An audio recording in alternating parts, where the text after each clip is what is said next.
What's going on, guys? This is Rob. We're going to postpone our Fantastic Four video until next week because in this video, we're covering the origin of Mr. Immortal. So, this guy's had a tragic life, man. This guy's had a very tragic life. So the idea behind this is that when Craig Hollis was born, he was introduced to two things. The first was the concept of death, and the second was basically death urge. Now, the idea behind this, and death urge is really, really murky, right? We'll talk about him here in a second. But the idea behind this is that Craig's mom basically died during childbirth.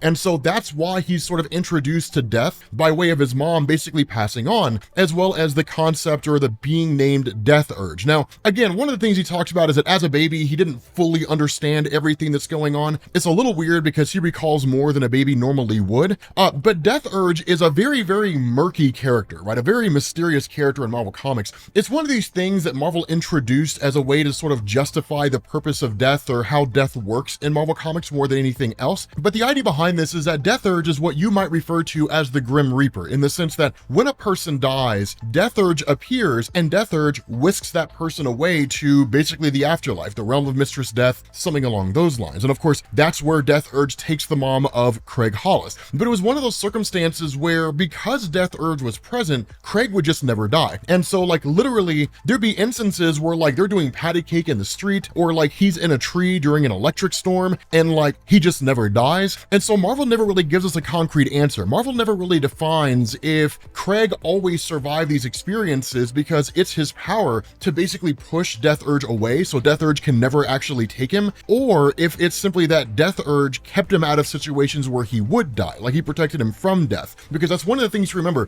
death urge doesn't actually kill you. It's just the circumstances that kill you, and then death urge takes you away. But all in all, one of the things that happens is that death urge has really kind of like a influence on Craig, where for example, he actually kind of goads him into playing with fire, and then when they do, or at least when he does, it sets the house on fire, and that his dad is ultimately killed, and his dad is taken away by death urge. And it's one of those things where we would kind of look at the situation and say, okay, like death urge is protecting him. One of the things that happens is that where his father's being taken away and he's crying out, the response of death urge is, it's your time, Edward, right? It's your time to die. And it's like, no, right? Your son will always have me. Like, I'll always keep your son protected. So again, it's a little strange and a little murky, but the importance behind this is that because of this relationship between death urge and Mr. Immortal, that he just doesn't die, right? It's impossible for him to die. And so with the death of his father, he's basically taken to a foster home where his foster father just beats the crap out of him all the time, but also abuses another one of the foster kids named Terry. And so there's a kind of bond that forms between the two of them where they start off as friends and then they eventually become lovers. And so they ultimately end up escaping the house. And then there comes a point where they're literally living ragtag. Now, the whole thing behind this is like they have each other, and that's really the only thing that matters. So no matter how bad things get, they'll always end up being together. But the reality here, and it's something that's a little murky, is that Terry basically leaves a note for Craig, and then we never really find out what happens next. We will later on, but we never find out in that moment what happened to her. All we know is she basically left the picture. And so really, like with his heart broken and having experienced nothing but a life of pain,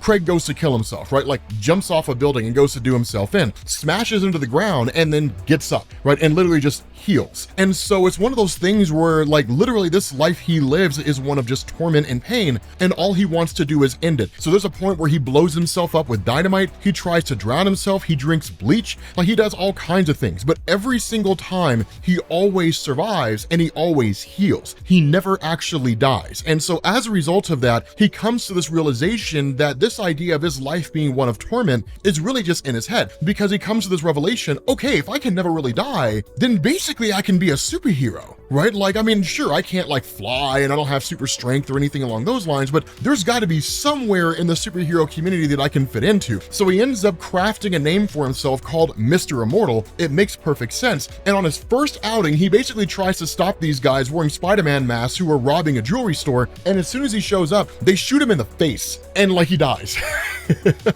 Well, he doesn't officially die, right? Like these guys basically make their escape, and then of course he heals and he gets back up. But that's when he realizes, okay, like I can't really do this on my own. I need a team. So what he ends up doing is basically reaching out to other misfit superheroes, Flatman, Big Bertha, and so on, and he forms the Great Lakes Avengers. Now, it's kind of a sidetrack here. We're not going to go super in-depth into this.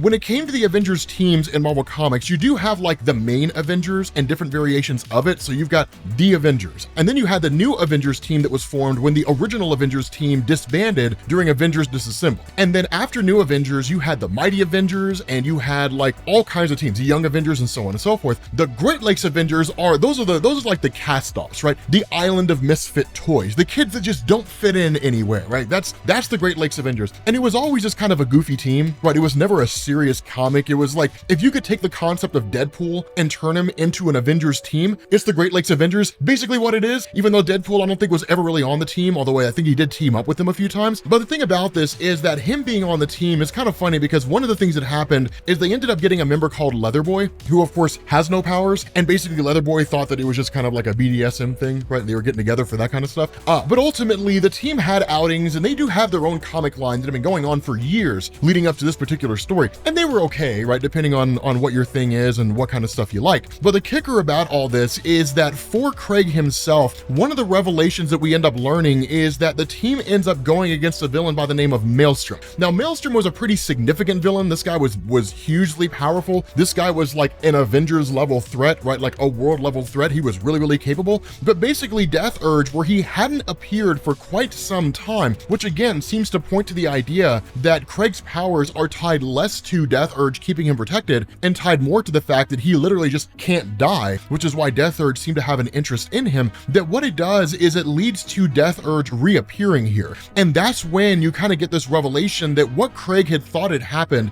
is that when it came to Terry, the note she had left behind was a suicide note, that she had ended her own life. And the belief of Craig was that Death Urge had goaded her into doing it. The reality here is that for Terry herself, she just couldn't stand the life that she lived anymore. And it was less about the life she had with Craig, and it was more about just the past experiences that she had in her own life that had just haunted her, right? Like the abuse she sustained at the hands of her father, right? The adoptive father she had, all those things, it just created nothing but a series of problems. And a result of that is she really just had PTSD, is what it seemed like. She never fully recovered, and she took her life because of it. And so that's one of the reasons why, if you go back and you read the old Great Lakes Avengers stories, that you actually dealt with the idea of Craig just kind of casting off and pushing away Death Urge and not want to have anything to do with him, considering him a tormentor more than anything else, hence the reason why he had disappeared for quite some time. But that's basically the origin, right? That's basically the origin of Mr. Immortal, right? A guy that just cannot die. He, like, literally, there's an Incredible Hulk story in Immortal Hulk where he survives to the end of the universe. He's like the last living thing in the universe. So it's impossible for him to die. It just simply doesn't happen, which really begs the question, when the universe ends, what happens to him?